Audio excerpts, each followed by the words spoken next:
Now that I have finished putting the front fenders on, I am going to take the machine outside to start it up and make sure there are no leaks.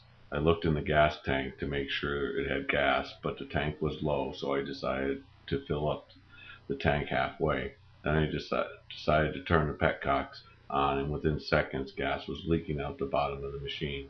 I turned the petcock back off and started to feel the fuel line going from the bottom of the tank to the carburetor. The line was dry, so then I looked at the carburetor, and on there is a small overflow line that goes down to the skid plate, and it must be leaking out of there because gas is leaking on the floor. I'm going to drain the tank into a gas container so I can take the tank, the air box, and the carburetor back off and check it out. It's a good idea to check out your machine after you have worked on it to make sure what you worked on is working correctly. Also, you might want to put some container under the machine, like a big oil pan, to catch any fluid that leaks from the machine if you happen to have a leak like the one I have here. There are two reasons fuel would be leaking out the overflow line on the float bowl. First, the floats are stuck and not rising to the top to push down the needle valve and stop the flow of gas from the tank.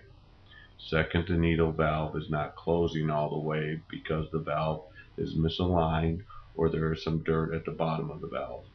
Misalignment can happen very easily, so a tap on the side of the float bowl with a soft hammer can align the needle valve and stop the gas from leaking out. If not, you are going to have to take the carburetor off, check the floats for problems or dirt around the needle valve, and make sure it is seating properly. So keep those two things in mind the next time you work on a carburetor.